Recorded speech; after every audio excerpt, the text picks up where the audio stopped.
Hello, all you hardcores out there. How you doing? It's Big P here, the biggest gob in sport. Yeah, that's right. You know, don't you? We say the things that nobody dares say. Yeah, you know that's right as well, don't you? Anyway, today I'm joined by Kent from Belfast in Northern Ireland. How are you doing, Kent? What's happening? Hi, how you doing, Russell? Merry Christmas to you. Merry Christmas to you, Kent. What's happening in the sport of boxing, Kent? Enlighten me. Just before we start, Russell, I just want to say Merry Christmas to everybody, all the viewers, everybody that's subscribed to the channel, all the likes, all the views, all the comments. Thanks very much for supporting the channel. We've had a good year, and just want to say I'm thinking about Mark Tibbs, his mother, and Jimmy Tibbs, senior. Just let you know I'm thinking about them, and I'll be praying for them, and they're great boxing people. Yeah, they are. They are, mate. They are. Thanks for that, Ken. Derek Chisora, Tyson Fury. What's your take on it all, Ken? I think it was what it was it was a mark time fight for Fury. Fury needs to be active. Any fighter needs to be active, especially if you're a world champion. Activity is key. So I think we were really hard on the fight because the box was on box office. We had to pay 27 quid for it, and I think it really frustrated fans. But if you look at it and you look at the ratings, who else would have been available there? It was all about name brand value. I think Derek Chisora sells a lot of tickets in London. He appeals to the casuals. It was kind of smart. He wasn't going to cost a fortune. Uh, it was what it was. It was always going to be that way, and it was, as I say there, it was a mark time fight, and it made sense for Frank and Tyson Fury to go down that route. What do you see next for Derek Chisora, Kent?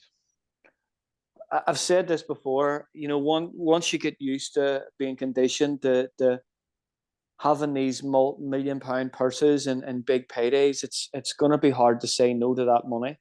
It really is, no matter where you are in your career. If it's at the end of your career and you've took a lot of punishment, you don't think about it that way. You're just so conditioned to taking that big money. For me, I would like to see Derek do media. He's interesting. He's got a good personality. He appeals to the mainstream. I think he could do well outside of boxing. I hope he's made enough money. Personally, I don't want to see him box again. Don't you know? No, no, no. I hope he doesn't go down that route and his career goes like Danny Williams. Yeah. But you see Chisora fighting AJ. I don't know. I think what AJ needs to do is he needs to fight. If he wants to win back to heavyweight title again, he needs to be fighting southpaw fighters. He needs to be fighting, real good. He needs to be fighting really good fighters, and he needs to have kind of harder fights coming through. If he wants to beat Usyk and he wants to beat Tyson Fury or beat a Deontay Wilder down the line, because that's the only thing it's going to save his legacy. If he beats one of them, and if he doesn't, does he have a good boxing legacy, or has he just made a load of money? But suppose when you've made the money he's had, it doesn't really matter. But for me, he needs to be fighting good, conventional, good boxers.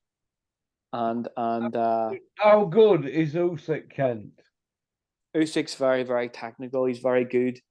He's got that European style. It's a European style that is slightly different.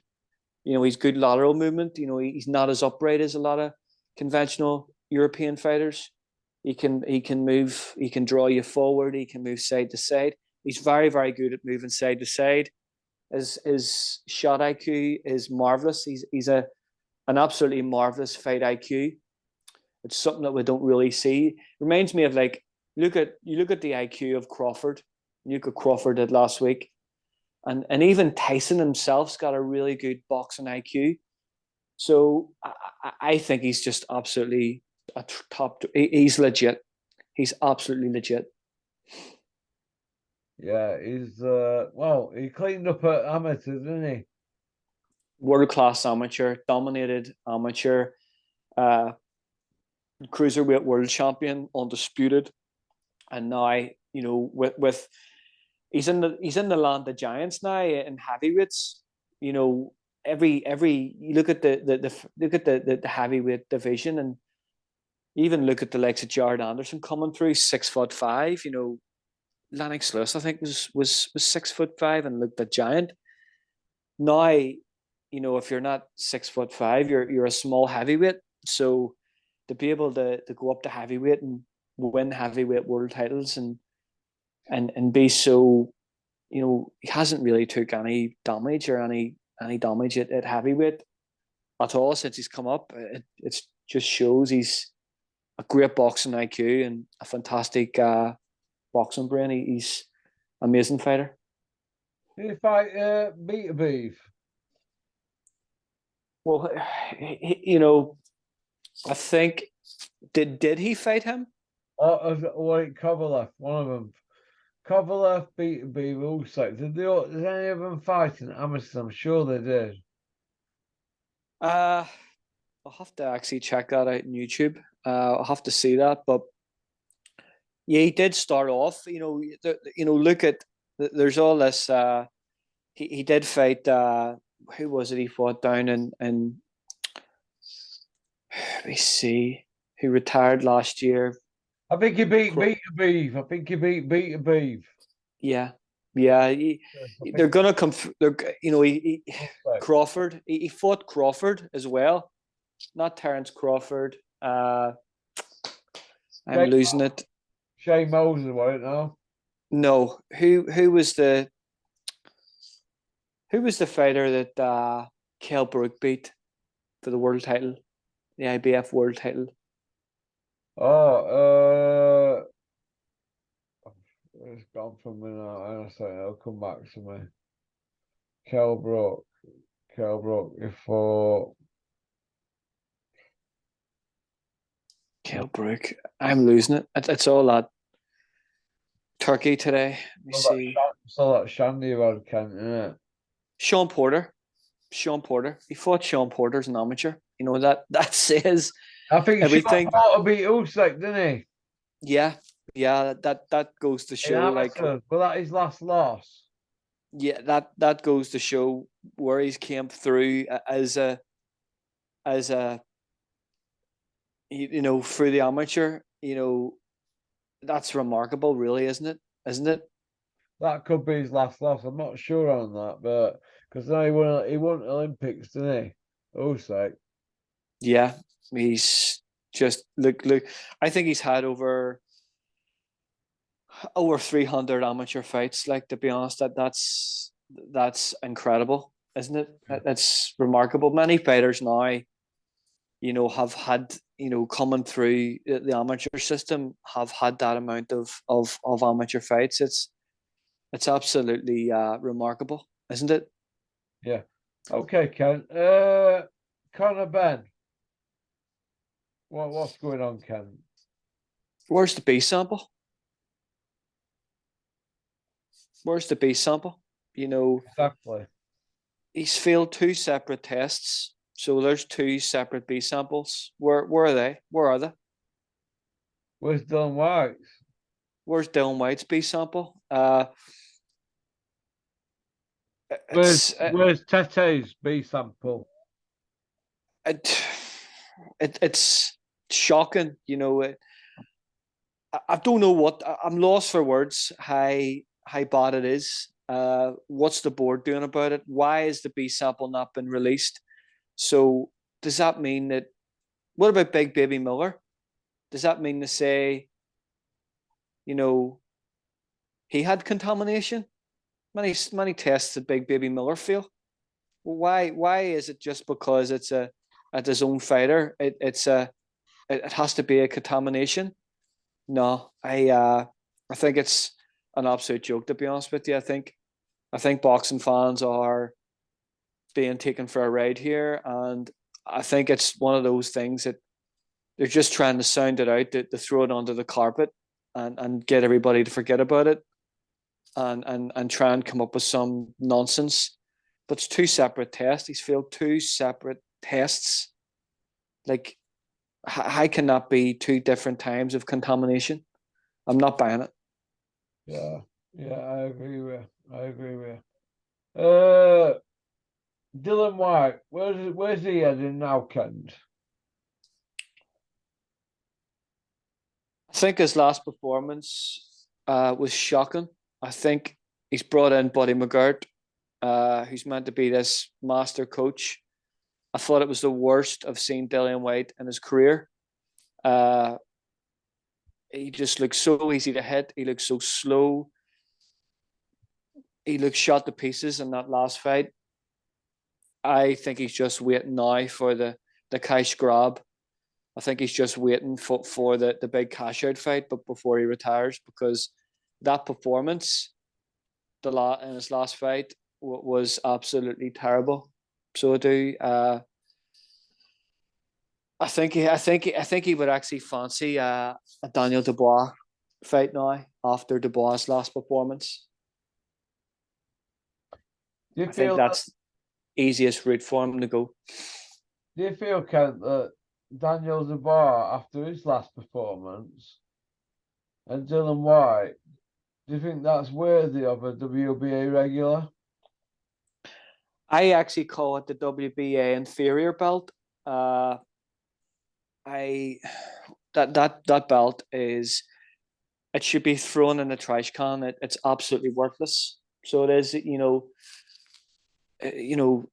WBA champion, super duper duper whooper duper champion. They're your WBA champion. For me, Alexander Usyk is the WBA champion. Dillian White is the inferior champion. He was dropped 3 times by a southpaw. I don't even think. I think I look at the rankings, and you look at Martin Bucoli. Would Dillian White and Daniel Dubois both beat Martin Bucoli? I think they struggled against Martin Bucoli. I even think Fabio Morley beats Dillian White and Daniel Dubois. Yeah. Yeah, absolutely. I think he would steamroll the two of them. Well, that's his manager, isn't it? Well, boxing. You know what boxing's like, Russell. I think Fabio Wardley absolutely steamrolls any of them, and so do I think he's had a really good year. I think for me personally, I would like to see Fabio Wardley go on and fight somebody like Otto Wallen this year. Maybe even somebody like Tony Yoka, Murat Gassiev. Ken, where do you see Joe Joyce in all this? Joe Joyce, well, his career, he's 15 wins in his career. He's 37 years old. Like, he hasn't had a long amateur career. He's had good wins. He's had Joseph Parker, Takam. He beat Dubois. He's beat Jennings, Ustinov, Bermain Severn, Lemroy Thomas after 4 fights. He's been built really, really well. I think I can't see the WBO taking the full title off Usyk, all because of the purse split. The higher the purse split. So say Tyson Fury and Alexander Usyk is a massive purse bid for it. The higher the purse bid, the more the sanctioning bodies get. So I think he's just being that blocker. He's just playing that waiting game now for a shot at either Fury or Usyk, and it will not be till next year. What do you think to Eddie Hearn's role in all this, with the old trying to block the Undisputed, with the Ergovic carry on? What do you think about that, Ken? I don't see where the commercial name brand value with Frel Pergovic for an IBF title does. You know, for Hergovic, I think he's a terrible style. He's not fan friendly. He's not really a good speaker. He's no name brand value. I don't see any point in Eddie Hearn putting the IBF strap on him. I think it would be a pointless operation. I think it would hurt the heavyweight division long term. I'm not a big fan of Undisputed because it blocks belts, but for me, like, I don't really want to watch Philip Pergovic. What value is watching Phil Pergovic in a world title fight? To be honest with you, I think because Eddie's not in the mix now in the world title picture, you know, it's Bob Arum, it's Frank Warren. You know, they're in charge of the heavyweight landscape now, and I think Eddie, you know, it's a heavyweight division now without Anthony Joshua. You take Anthony Joshua out of that equation now, which he is out of, and it doesn't really change anything at the top. You know, he's kind of irrelevant in the heavyweight division now. Do you think we're ever going to get Undisputed, Ken? I don't think. I think we're all caught up too much in Undisputed. Is Undisputed a good thing? Yes and no. It stops fights from happening regularly. But it is good to know who the Undisputed is. But if you took all them belts of Fury and Usyk, it's still for the best fighter in the world. It's still the best fighter in the heavyweight division. So I think it would get the same. I think it would get the same numbers without all the belts, rather than with the belts. Russell, to be honest with you, I don't think it would hurt the heavyweight landscape that much. Have you ever had a world heavyweight title belt in your hands, Kent? No, I've had WBO bantamweight title. I held Solani Teddy's belt, so I have. Yeah. And my mate Eamon Loughran from Ballymena. I was up at Eamon's house training with Eamon a few times, and he would get his Commonwealth belt out and his WBO belt, but not a heavyweight belt, no.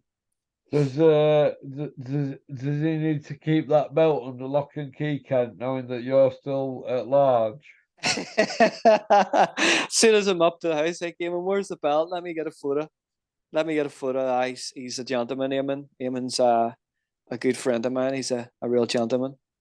Good man. Well, what's he on with these days, Kent? Brian McGee. What's his story?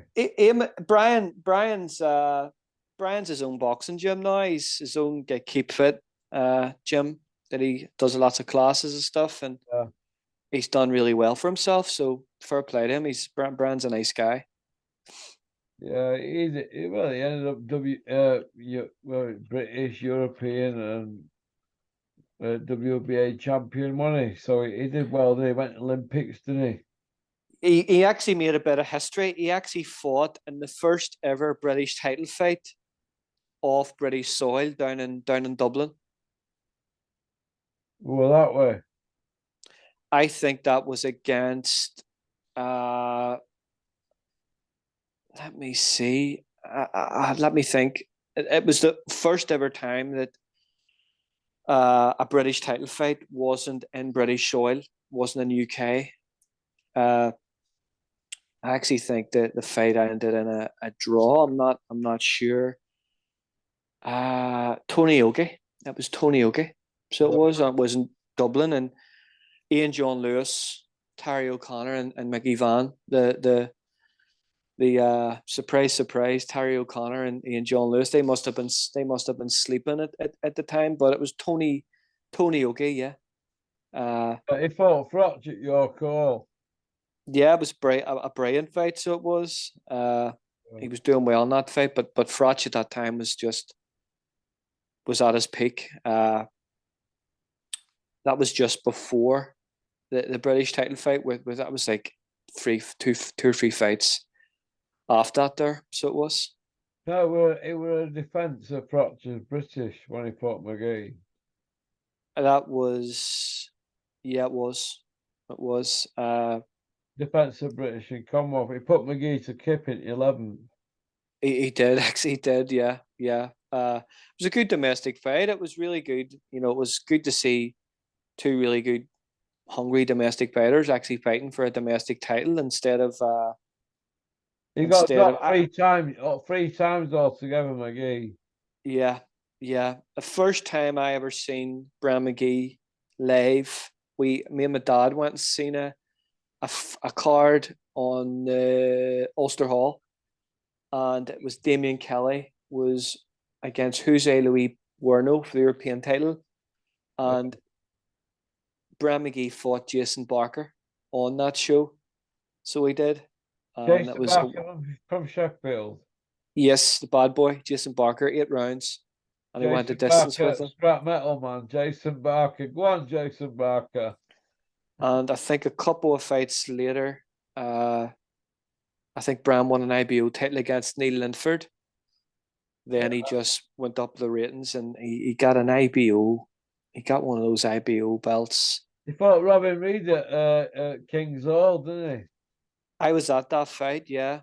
Yeah, I was at that fight. Bram McGee had a load of defenses of his IBO title. He done really well. He made a lot of money out of the IBO title, like so he did. Actually met Robin Reed that weekend. That week. Robin Reed dropped him 4 times, didn't he? 4 times, and it actually was still close on points. One of the judges had it 112, 113. Well, that just shows that Robin Reed were going to get maced, wasn't he, really? Absolutely, yeah. You dropped somebody 4 times in a 12-round fight, and it's a split decision or whatever it was. Brian McGee was selling a lot of tickets in, and they were looking to get him in for a WBC world title shot at the time. He was fighting guys like Hakan Sharifi, Jerry Elliott, and they were looking to try and go down that WBC route. But I don't think it, because he had that IBO belt at the time, they did really need to go down. They were making, Barry Hearn was making good money at the time with he did sell good tickets, like, and he always did come across as a good guy. Holy Trinity fighter. He came through the ranking, the Holy Trinities, a brilliant amateur as well at the Olympics and all sorts of national titles. So he's had a great career. Yeah. Women's boxing, Kent. Clarissa Shields, Savannah Marshall, Natasha Jonas, Terry Harper. Are we going to get them rematches? I think it's all down to money talks, Russell. I think it's down to the individual. What suits the individual? What suits the champion? Not everything suits everybody else. It depends, Carissa Shields doesn't draw anything in America at all. At all. She has to come over here now to generate money and make money. And they know that. And, 2 million views on Sky Sports is massive for even for any card, let alone female boxing. So I think it's gone down the right path. I think when you've got good fights, it's all down to the standard of the fights. You look at Natasha's last fight. It was a good fight. It was a good performance. You even look at Terry Harper, Natasha Jonas fight. That was a good fight. I thought Natasha won it by 3 rounds. It was a good fight. You look at Savannah against Carissa Shields. Savannah didn't start well, but it still turned into a good fight. Then you look at last week, you look at Emily Bridges and that other fight. It was a terrible fight. So you look at the level of the fight. You look at the entertainment of the fight. I think it's all down to how good the fight is. So I think as long as stylistically the fights are good, they're being matched at their level. I think there's a massive gap between the likes of Caroline Dubois coming through from the amateurs and fighting these women that she's boxing at the minute. She's beyond years and levels beyond that. I think it's really unfair, and I don't think she's getting the most out of it yet. I think she needs to be matched at world level now, because she was an Olympian. She was a world class, amateur. I think when you're a world class amateur, you need to be matched, as a world class pro, because she's certainly got the pedigree. You know, the there isn't that there isn't that how can I say it? There isn't that experience coming through the amateurs into the pros. So when you get an Olympian and you get a normal, you know, female fighter that hasn't had maybe an extensive amateur career, there's a massive gap in class. And I think the sooner they get world class girls fighting each other earlier in their career, I think it's going to be better for female boxing. Okay. Beefy against Eubank Kent. What's your take on all this?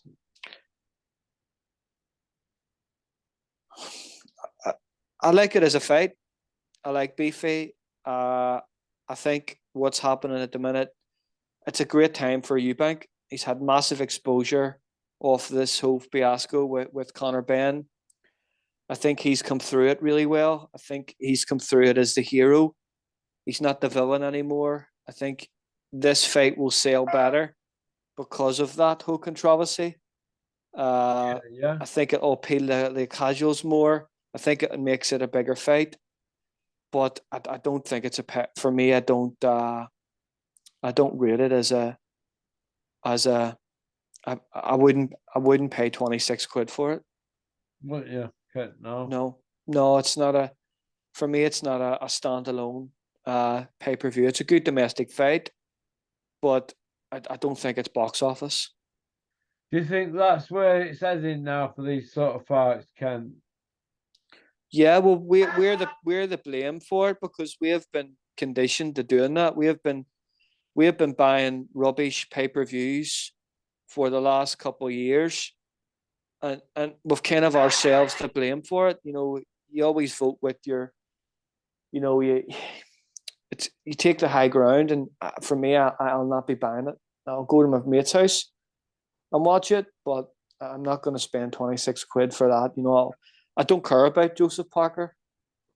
You know, I don't want to see Joseph Parker. Like, you know, he stinks the house out every time.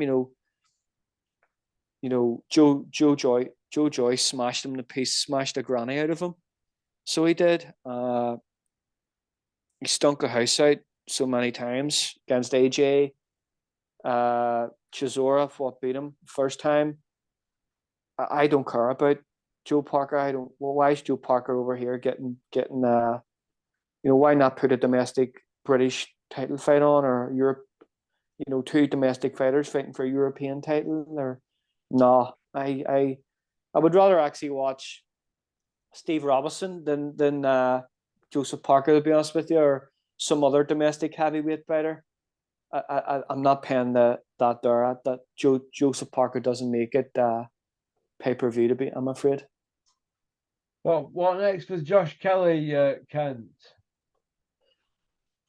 It's going to be really hard at world level. I can't see him winning a world title.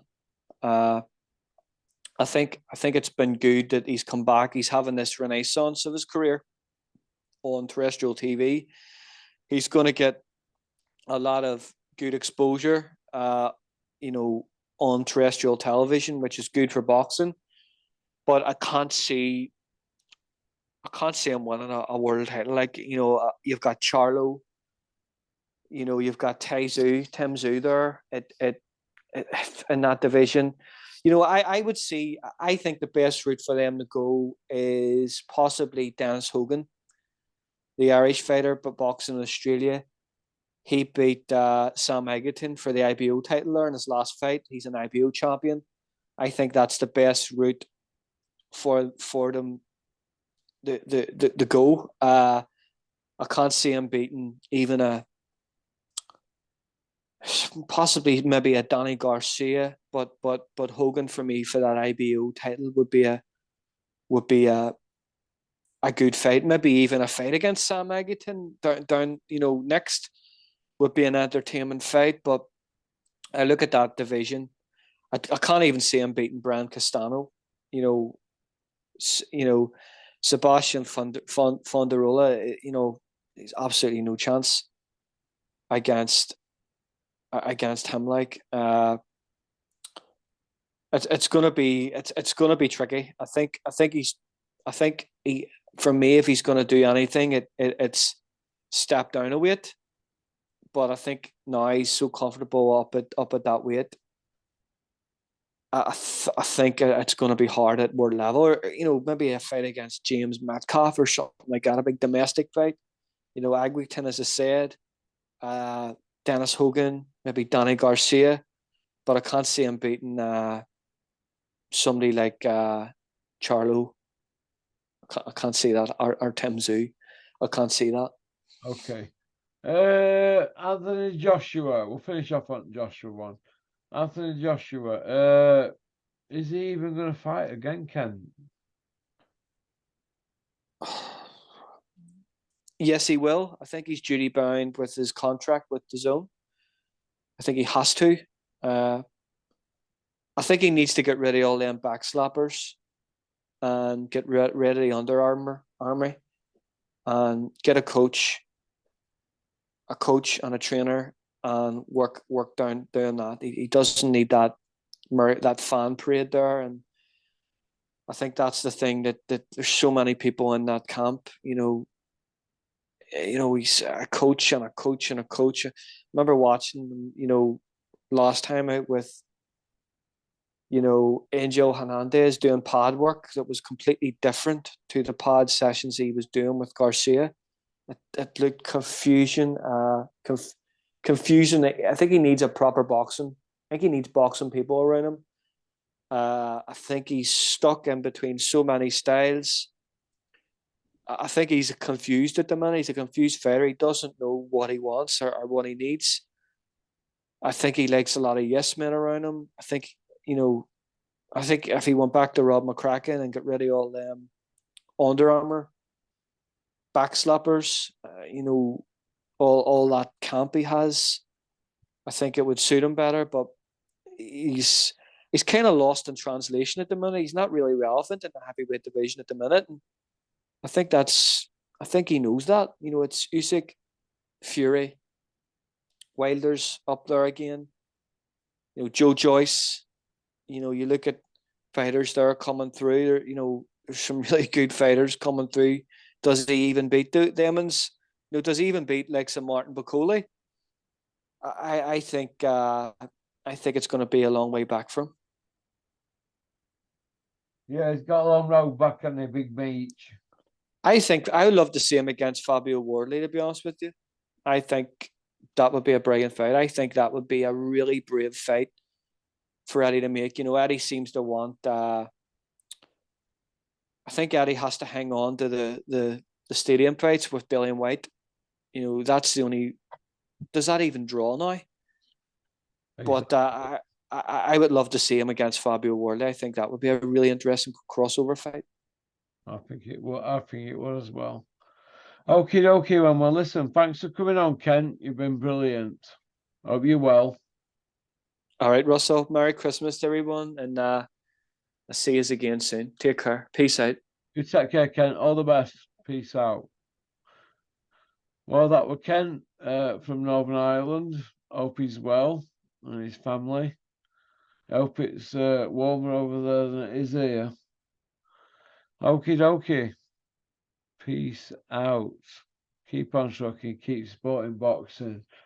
Don't forget, if you want to buy a property abroad, it's Welcome Estates. Buy before the boom. Or if you need any demolition work or civil engineering, booyaka. Spartan Demolition. Ta-ta.